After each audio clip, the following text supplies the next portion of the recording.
Moin the Leute, was geht disappointment. ab? Oh, Willkommen God. zu einer neuen You know why I love Folge. this so much? I never see him coming. And that one was big. Hi. That's wide Wir Bubak right gucken there. You know heute what I mean? FPS an. In my face. Yes, Enjoy it that's so much though. That correct. was, it's tough. It's still tough. Not to like, you know, laugh at that misery, but a few more games coming in. Bubak always aggressive as well when it comes to fighting. So that might be kind of the key to their success. Maybe getting these fights in early. kenne ich, Karma den staying kenn ich. alive. Going for those pinches. Yeah, now give them props, man. I would have been way less composed, man. They wouldn't be able to show my camera in that situation. I'm flinging keyboards, mice everywhere. That's me. So props to him for having the composure, the calmness, and you can't allow yourself to, right? You know, you still got a couple games left to play.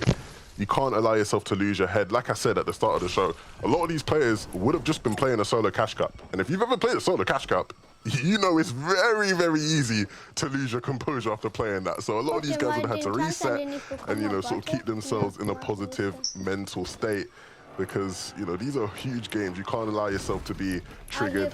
That makes, you know, cause for easy mistakes, easy oversights. It's nice to have like a teammate beside you the whole time as well, right? So Yeah. that's what we're talking about. If it is patterns that we're looking at in terms of how games are won today, you know, it's been from teams that haven't really been to finals at all. This is their first time rolling through. So we're watching Clement and Floki. We're talking about Noah Rally Aqua. Might have to start focusing on some of these teams that look good but haven't been to the finals before. Exactly, right? You look at the teams who made it through yesterday, you look at all of those teams were very, very experienced players who have played many, many finals, right? And so to see today, the teams who have the least experience being the ones to make it through, very, very different balance. And we're seeing that in the way the end games are reflected as well, right? Very different games, a bit scrappier, right? Games a bit. And so I don't expect much of that to change as we move forward. Kane and Cruel, who were looking so good last game, who just didn't quite manage to do it. Cruel went down and Kane was a solo, wasn't able to hold on. And you would have thought today would be easier for them at Covert without Thomas Tayson and Vino's duo there, but now a bunch of teams flocking their way in. Yeah, and these Clover teams have been kind of the flavor of height. You talked about Kane and Cruel, and how they kind of changed the game but couldn't hold on. Same thing for Pickle and Meld, right? These guys are the first ones to overtake Fast Rookie Kylie, have the difference made. I think it might have even been Pickle overall as a solo popping off towards that end game, starting the chain, starting the reaction. And now you see them all side by side. This is where the story starts. I do see a quiet voice here, though, inside this cavern. And Dreda, Flois, Levin, I'm on the map. Where are they? Well, what are these guys doing today? 'Cause I don't see them. They're not here. They're not marked. It's an example where, you know, you have two very big names in the region, but they just haven't been able to make things click. They haven't been able to make things work. And it's a shame because we saw them switch over to Cavern, right, at the end of yesterday when they realized that the big boys were well and away, but it still just hasn't been able to reap much benefit for them. Yeah, when pressure matters most, I feel like that's where Flois starts to show up the most. You know, when it came to trios, I think it might have been season 7, season 6, Kaiser with Flois rocking in. They won one of the most important games to get them into at least qualification range, or overall to just boost them up the standings, right, and make them move over to the next stage. Maybe they're more so a game 5 team overall, but once again, stakes are very different here. We watch a normal Fortnite tournament. Everyone has different mentals overall, right? Yeah, we kind of want to win. We're playing kind of for consistency overall. Everyone here is trying to win the game. And when you actually look at those two as players, right, they're two of the more measured and calm individuals. And in these games where things are so scrappy and chaotic, you know, you'd like to hope that they'd be able to be the calm in the storm and really sort of find some sort of a control in these environments. But you know, again, they're just another team that's really struggling with that in these lobbies. I mean, you want some shallow statistics? Like, they're not true at all, but it's just what I feel.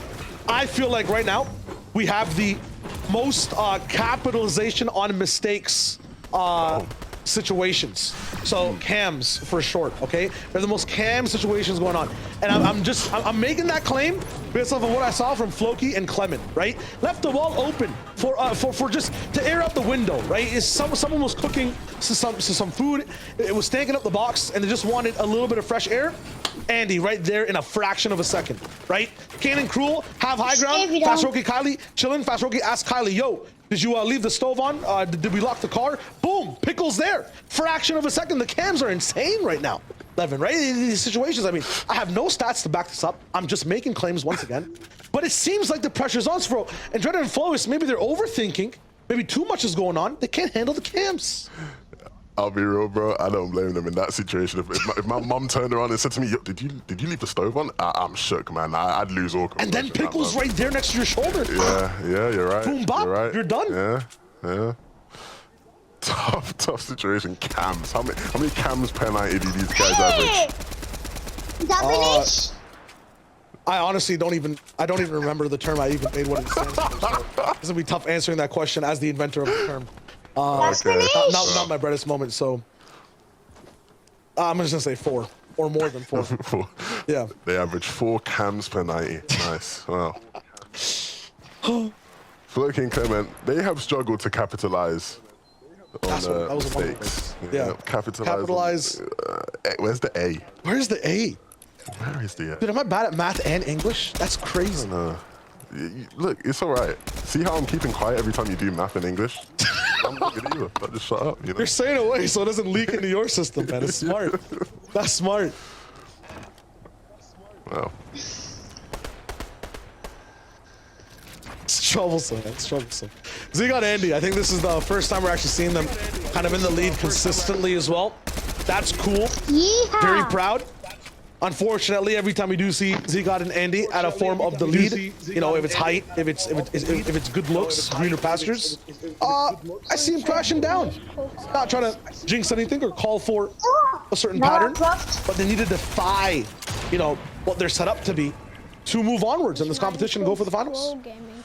Yeah, and you're not wrong about that, but it's not going to be easy. You can see the below on surge. But like you said, things just haven't quite worked out in terms of their ability to win the games. They're staying very consistent. They're getting deep in, right? But we talk about being able to identify your win condition.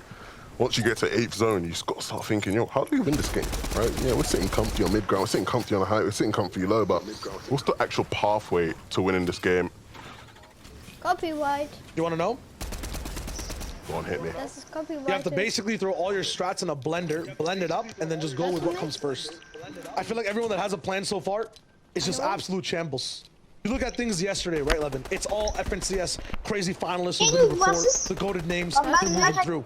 You look at today, as we said before, it's brand new names. I feel like they're just adapting. They're just going crazy with it. They're rolling with the tide.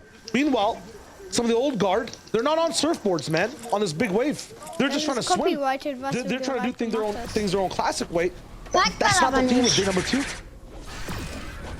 You're right.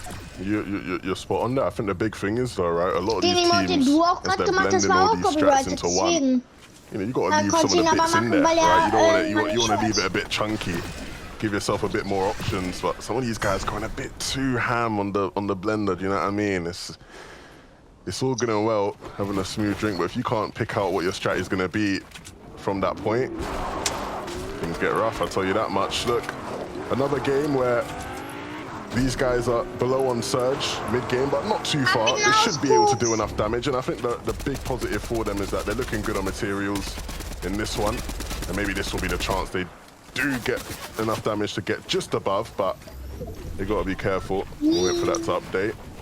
Steht bei dir auch Auftrag angenommen? Some visceral imagery with the chunky. Okay. Would you consider the chonker tires making a car more chunky?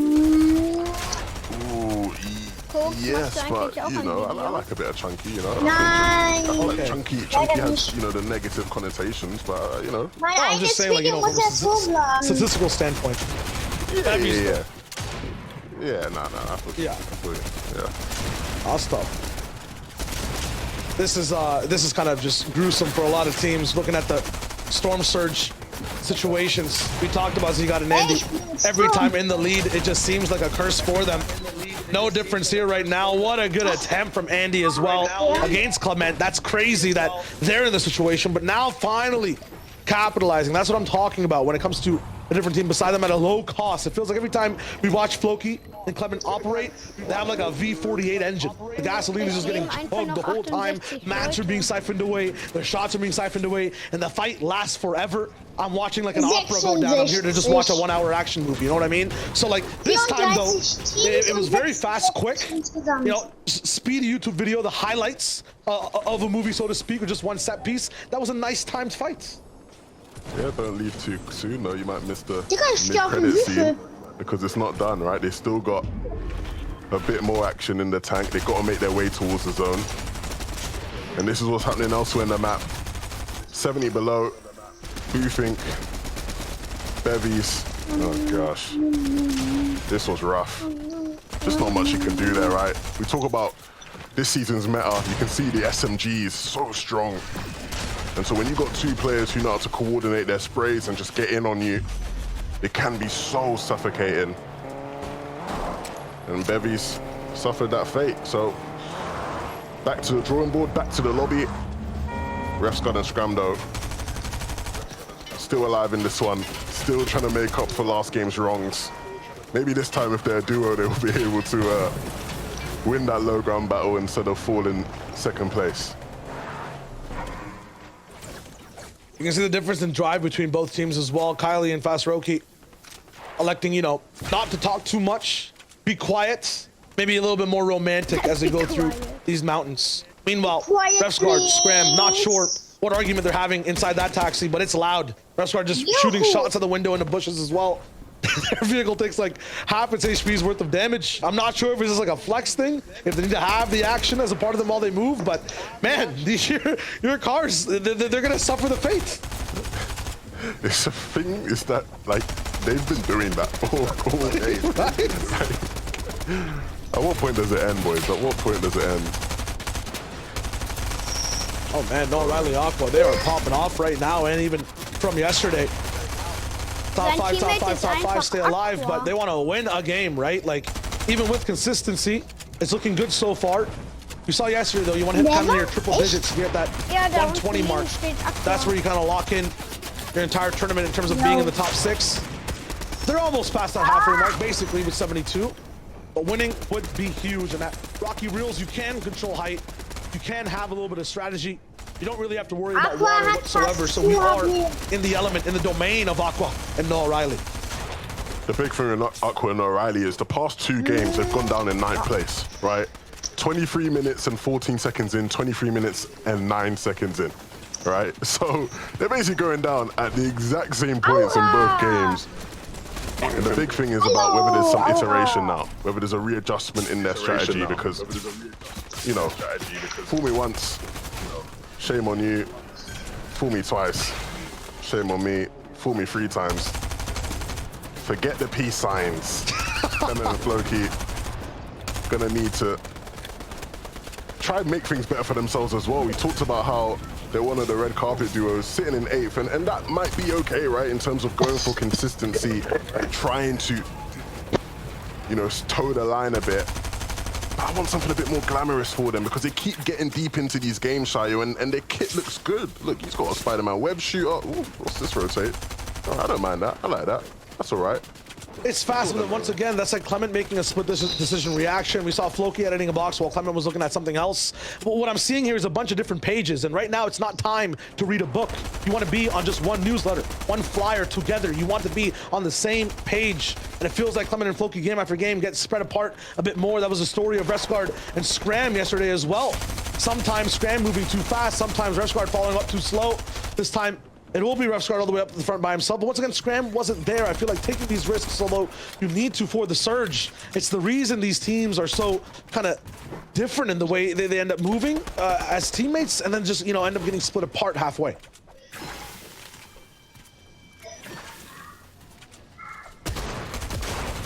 This is where things get really interesting. Where's that zone gonna pop? Who's gonna get it? It goes towards the southeast.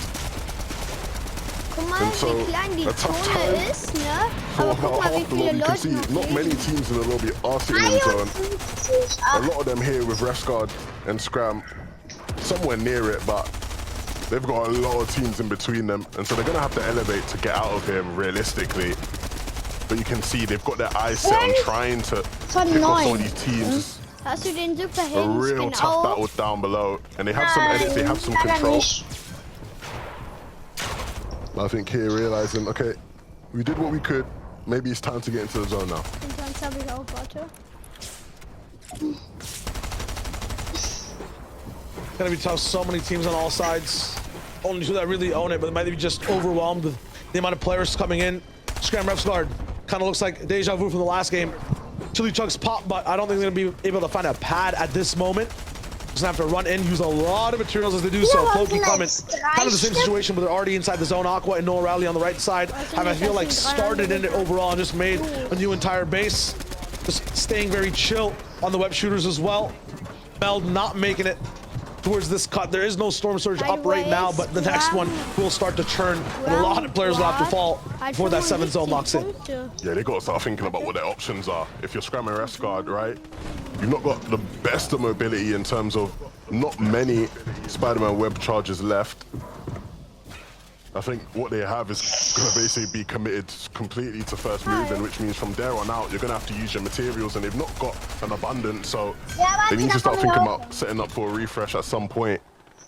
And so we'll see how they do so. You can see now most of the players situated within the zone. And it's going to be about making that journey into the 6th zone. How do you get there? How much do you have to spend to get there? If you're Floki Clement, you actually have a decent amount to spend. You can see Floki 7 charges should be enough to get him all the way to the east. A lot of teams in between, but with this high elevation that they're on, they'll be able to see everything in their way.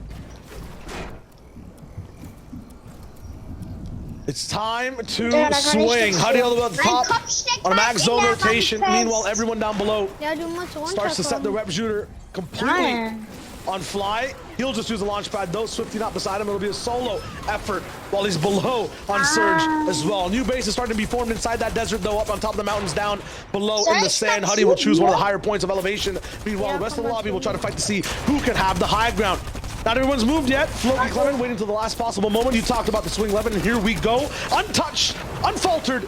And at the front side of the zone, a little bit of a bump, but it's all good. Floki is back in, and they touch down at an oasis. A little bit of water, but the question is this paradise or a lockbox? Will they find enough damage to stay above, or are they in trouble? Whether or not it's paradise or not will be completely determined on what they can find down below. You know they need to find a refresh at some point. They're going to need the materials. As you can see, it's dwindling for them. What's Hydro doing? Pollution Hydro, they're taking a bit too long. I know you like to stagger your rotations, but